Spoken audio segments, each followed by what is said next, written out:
soon as she walked in, it was like a light bulb went off and the sun was on her. At 75, Richard Gere, the celebrated Hollywood star who had lived a life full of fame, fortune, and heartbreak, finally gave the world a rare and emotional confession about his journey in love.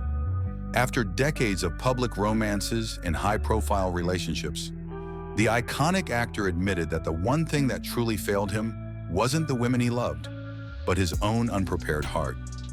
This profound realization came only after years of searching, losing, and learning. Gere came to understand that true love isn't about finding the perfect partner, but about becoming the right person at the right time. And when he finally did, he found the love he had been searching for all along. Richard Gere's love life was never dull. It was filled with some of the most beautiful women in the world, marriages to top supermodels, and an adoration from both the media and cinema that most could only dream of. Yet despite all of this, it wasn't until he neared 70 that he discovered a love that didn't require him to chase it. This love didn't demand performances or attempts to change. It simply allowed him to be. Gere found a woman who didn't want to alter him, but instead wanted to stay by his side, accepting him as he was. He would later call her the true love of his life. However, Richard's story is not simply the romantic tale of a Hollywood heartthrob. It is a personal journey. It's the story of a man who went from fame to solitude, from insecurity to serenity, from control to understanding. Gere's love story is one of growth, where he learned to love not through instinct, but through maturity and self-awareness. Before becoming the silver screen icon known for playing the charming romantic lead, Richard Gere was just a lanky boy from Pennsylvania. He was someone who loved music, playing the trumpet, composing songs for school plays, and diving into philosophy at the University of Massachusetts. But theater would change his life, offering him the opportunity to live many different lives on stage.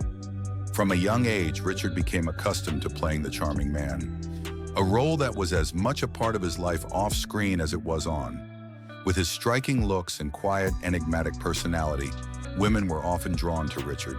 His early relationships were marked by passion, but they often burned out quickly.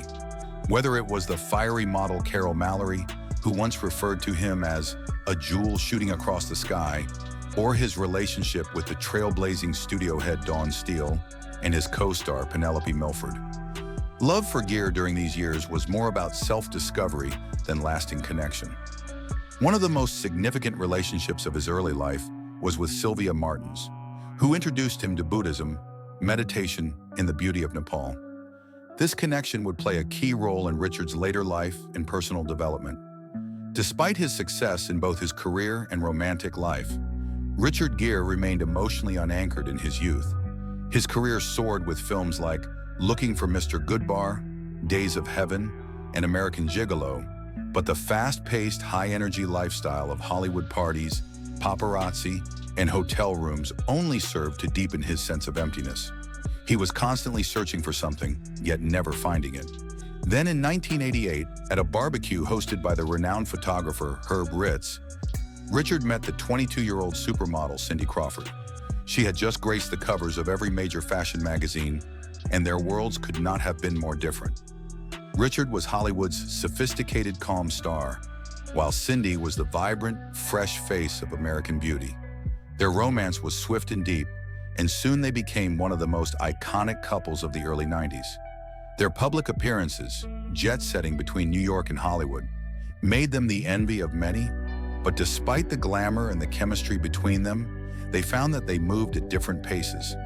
Cindy was still navigating her burgeoning career, constantly juggling photo shoots and promotions, while Richard, who had spent decades in the limelight, sought inner peace, meditation, and solitude. Their spontaneous marriage in Las Vegas in 1991, with no guests, no grand spectacle, just the two of them, spoke volumes about their relationship. It wasn't about fanfare or external approval. It was just two people trying to make sense of something slipping through their fingers.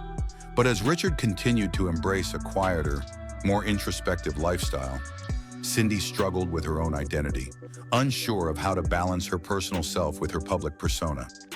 As she later admitted, "I tried to become the woman he needed and lost myself in the process."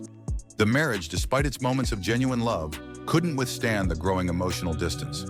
By 1995, the two quietly divorced, leaving the media with no scandal to report, just questions.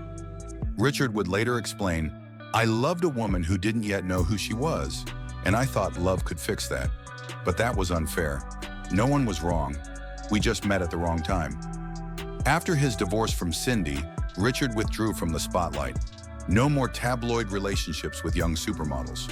He immersed himself in his spiritual practices, deepening his meditation practice, engaging in humanitarian work, and carefully choosing his film roles. For a time, it seemed as though his quest for love had come to an end, but fate had another chapter in store for him. In 1995, Richard met Carrie Lowell, a serene former Bond girl from License to Kill. Their relationship grew quietly, with no public frenzy or paparazzi. In 2000, their son Homer James Jigme Gere was born, and at 51, Richard experienced the joys of fatherhood. In 2002, they married in a private ceremony and began living a quieter life in Pound Ridge, New York. However, despite the calm exterior, cracks began to form. Richard, deeply committed to his meditation and spiritual practice, often retreated into silence, while Carrie yearned for more connection and movement. As the years passed, their distance became more apparent. In 2013, Carrie filed for divorce after 11 years of marriage, citing irreconcilable differences. The media attention was not focused on scandal, but rather on their attempts to divide assets, including $45 million in multiple homes. Even through the divorce, they remained committed to co-parenting their son Homer. After the divorce, Richard disappeared from the public eye. There were no more red carpet events or interviews. Many speculated that he would live out the rest of his life quietly and alone. But life, as it often does, had other plans. In 2014, while still navigating his divorce from Carrie, Richard briefly connected with Padma Lakshmi, the model and host of Top Chef. Their relationship was low-key and short-lived, lasting only 6 months. Both understood that their lives were in different places, and after amicably parting ways, Richard learned something profound from the experience. True harmony couldn't be forced, and love alone didn't guarantee a lasting connection. This realization marked a turning point in Richard's life. He stopped searching for love, and just when he least expected it, love found him. Alejandra Silva, a Spanish activist and philanthropist, entered his life quietly and gently. Alejandra, having recently ended her own marriage, was focused on her charity work with the Rise Foundation, fighting homelessness. She had little interest in fame and was content living a life of purpose. In 2014, they met again at a hotel owned by Alejandra's family in Positano, Italy. Both were weary from the emotional toll of their divorces, yet when their eyes met, they saw not their pasts, but a future together. Richard didn't chase her heart. Instead, he courted her with patience, sending flowers every day, writing her songs, and demonstrating quiet affection. Alejandra, initially hesitant about their age difference and the public scrutiny, eventually realized that this was no ordinary romance. Richard wasn't looking for a glamorous, fleeting connection. What they had was a home. They married in April 2018 in a small, intimate ceremony, surrounded by close friends and family. Richard Gere, the man who had spent decades dazzling the world yet feeling emotionally unfulfilled, had finally found peace. Not just love, but inner peace. This isn't the fairy tale of a Hollywood romance, but rather the journey of a man who learned that true love isn't about passion, timing, or performance. It's about growing into someone who is finally ready to stay, quietly, patiently, and forever. Thanks for watching.